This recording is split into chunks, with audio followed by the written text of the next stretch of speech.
Everyone adores a royal mystery, and few ignite conspiracy theories quite like the legendary survival of Grand Duchess Anastasia. There's just something irresistibly juicy about a missing princess tale, especially when it promises tiaras, tragedy, and an international game of royal hide-and-seek. Let's rewind to 1918, when the grim execution of Tsar Nicholas II and his family seemingly slammed the door on Russia's imperial era. Surely, that bloody basement in Ekaterinburg closed the chapter on future Romanov tea parties. But wait, almost immediately, whispers fluttered through the winds of history. The Tsar's youngest daughter, Anastasia, had miraculously slipped through the cracks. Enter the parade of imposters, none more famous than Anna Anderson, who played Lost Duchess so convincingly tabloids might as well have crowned her with Blini. If every Anastasia claimant were genuine, the Romanovs would have needed a 3-story bunk bed to fit them all. Fake identities. Fake deaths. Honestly, pretending to be a missing duchess is the second oldest trick in the book, right after faking your own demise by bear attack. Of course, science wasn't about to let a good story fog the facts. In the 1990s and 2000s, DNA analysis poured over remains, confirming each family member's fate. No miraculous escapes, no secret lives as Parisian shopkeepers.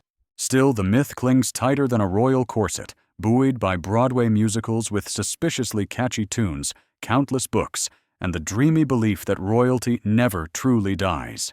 DNA solved the mystery, but we're still waiting on technology to explain why we so desperately want princesses to cheat fate. In the end, Anastasia's legacy isn't in hiding. It's a live and dazzling center stage, proving every good mystery deserves an encore.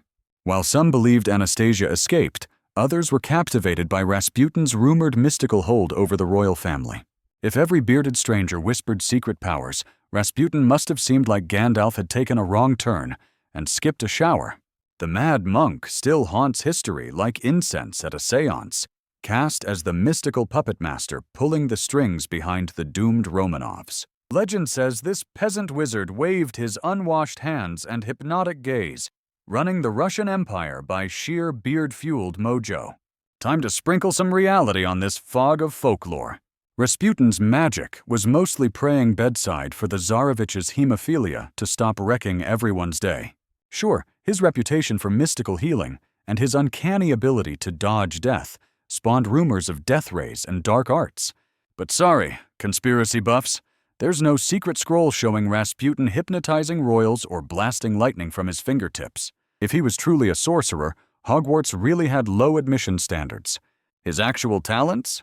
Charisma, stubbornness, and a masterclass in exploiting one family's desperation. The Tsarina called him a miracle worker because with her son's condition, she'd have welcomed advice from a talking goose. Any influence he wielded was personal and political, not supernatural. If he had real mind control, surely he'd have persuaded someone to invent indoor plumbing. So who's really to blame for Russia's collapse? Not Rasputin's beard, but war, poor leadership, and a tragic shortage of modern medicine. If controlling the empire meant being dragged to tedious banquets before an over-the-top assassination, powers never looked so grim. Next time you spot a mystical beard, relax. The only thing Rasputin ever controlled was the punchline. Despite tales of Rasputin's dark influence, the Romanov lifestyle was often imagined as one of endless luxury. Picture this, the Romanovs sweeping through endless waltzes, juggling diamond tiaras and nibbling caviar with spoons forged from pure gold. Their family reunions probably came with a chandelier warning label, "No swinging allowed." To the outside world, the Romanovs didn't just live the high life, they practically held the patent on decadence. Palaces, storming ballrooms, sparkling jewels, non-stop soirée. If luxury had a bar, these royals pole vaulted over it, landed on feather beds, and called for more champagne. But let's burst that royal bubble, shall we? The legend whispers that the Romanov saga was a flawless fairy tale. No hardship, no drama, not even the occasional bad hair day. Reality check. Running an empire on the brink was less ballroom blitz and more political obstacle course. For every dazzling tiara moment, there were at least 5 frantic, please, not another assassination attempt. Mornings. Behind those ornate doors, family life wasn't just about matching Fabergé eggs. Routine, meant hours of stiff protocol, ceremonial duties so long your feet staged their own rebellion, and an ever-looming expectation to look calm while the empire smoldered quietly beneath the surface. Court intrigues tangled tighter than the royal jewels, and steering an unstable nation? Turns out caviar doesn't make political crises taste any better.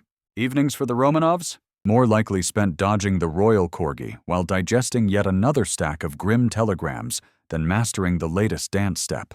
So next time you picture the last imperial family swirling gracefully into eternity, spare a thought. Glory came with a side of stress, responsibility, and quite possibly tripping over a corgi mid-waltz. Yet behind the glittering facade stood figures like Emperor Alexander III, who embodied strength and unyielding resolve. Picture Emperor Alexander III as Russia's answer to Marvel's Iron Man. Only swap the flying suit, charm, and all that flashy hero stuff for a prodigious mustache and a knack for standing still. Rocket boots? Nope. Think sturdy boots firmly planted inside palace walls thicker than your grandma's blinnies. Legend casts Alexander as a fearless titan, a vodka bottle-crushing Cossack Hulk, if you will. If bravery were measured by shattered glassware, he'd be Russia's undefeated glass recycling champ. The kind of guest you don't just invite to a party, you invite him to replace your furniture afterward. But let's pour some cold kvass on the myth. The real Alexander III? Less invincible colossus, more cat nervously navigating a room full of rocking chairs. After surviving a train crash that rattled the whole empire, and his nerves, he didn't puff up with bravado. Nope, he doubled down on police surveillance, tightened society's reins, and vaulted his palaces into fortress mode. His true superpower? Thick walls and what might be Earth's coziest imperial panic room. So beneath the fearsome beard and tales of indestructibility was a man who knew vulnerability all too well, his own and his empire's. Where myth conjures an iron giant, history shows a ruler clutching a security blanket. Next time someone calls Alexander III Russia's Iron Man, just remember, even iron giants prefer to hide behind walls, preferably with extra locks. Nevertheless, tales persisted that no strength could save the Romanovs from a deadly dynastic curse. Were the Romanovs undone by an ancient curse, or just spectacularly bad luck paired with even worse decisions? It's a tale with all the right ingredients: doomed royalty, mysterious illnesses, and Rasputin's beard channeling its best haunted woodsman vibe. Rumor had it the Romanovs weren't merely outmaneuvered by angry revolutionaries. They were allegedly hexed by a vengeful mystic or shadowy forces lurking in the Russian fog. Let's bust that myth wide open. Some swore every Romanov tragedy, from agonizing childhood illnesses to one-too-many visits to the Assassination Express, was supernatural payback. Family disasters popped up like clockwork, while hemophilia in the air felt like destiny flipping the royal family the royal bird. Enter Grigory Rasputin, infamous mystic, healer, and the least welcome party crasher in imperial Russia. His beard alone sparked suspicion. Some even blamed Rasputin's mysterious mojo for the Romanov curse, as if he moonlighted as a full-time hex specialist rather than spiritual advisor. But reality delivers a Siberian blast of cold truth. The Romanovs faced bigger demons than hocus pocus and hairy prophets. The monarchy was desperately swimming upstream against a revolutionary tidal wave, and the Bolsheviks weren't summoning spirits. They were just better at rallying angry crowds armed with rifles.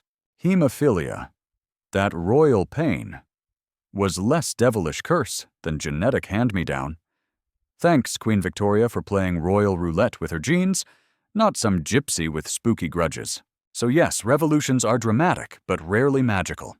The Romanovs weren't felled by ancient curses or Rasputin's follicular sorcery. They were just tragically allergic to good advice and blissfully unaware that the political world was changing around them. If there was a curse, it was the family's uncanny talent for ignoring every warning bell, right up to the bitter, bloody finale. Amid such ominous legends, treasures like the lost Fabergé eggs added to the mystique surrounding the family's fate.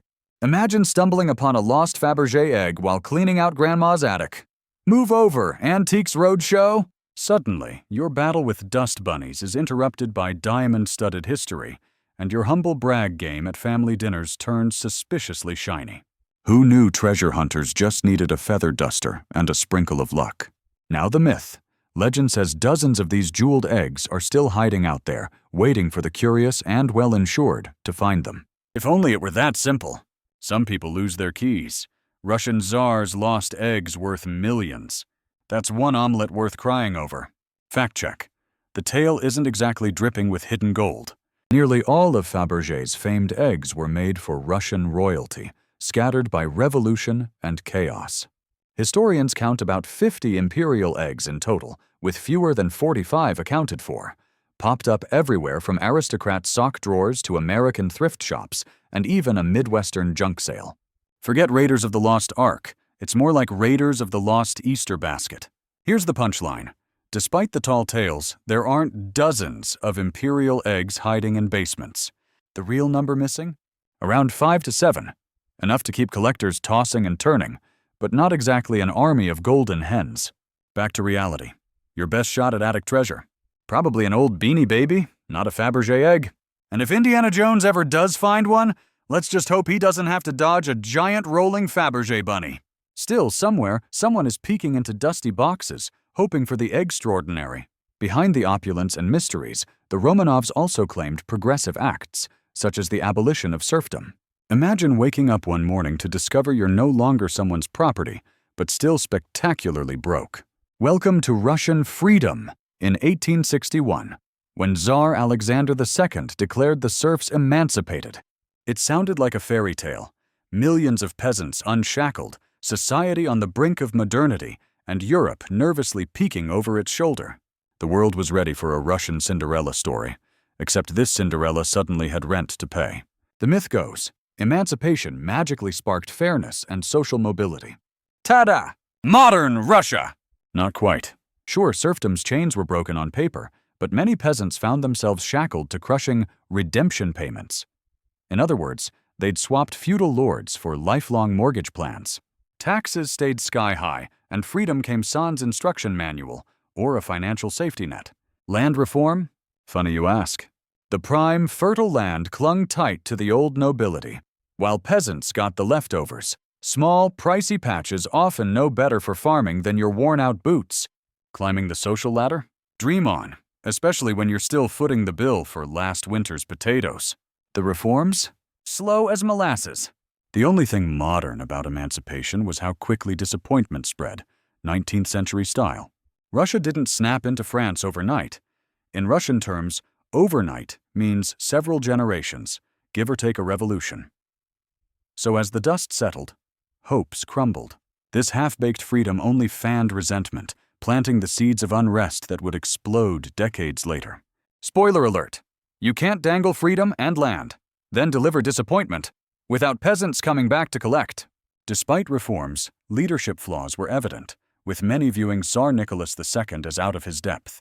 Imagine ruling an empire so vast that your morning eggs get digested in St. Petersburg by noon, and your evening tea is still being poured in Vladivostok. Yet somehow missing the memo that your empire was less unified colossus and more Jenga tower desperately missing half its blocks. Welcome to the paradoxical reign of Nicholas II, the monarch who juggled historic disaster and family drama like they were part of the same holiday itinerary. Popular lore paints Nicholas as the human embodiment of a deer caught in headlights, the star of Tsar in trouble.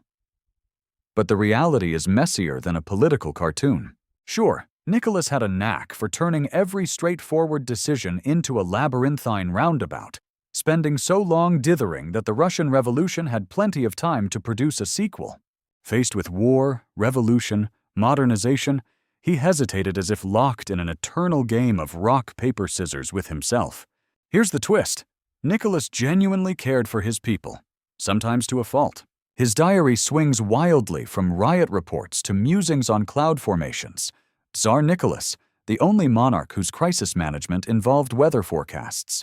And surviving daily bouts with Rasputin's chaos plus family reunions that resembled political cage matches? Weakling he was not. In the end, his loyalty to family and country was tragically misplaced. like watering a plastic plant during a drought.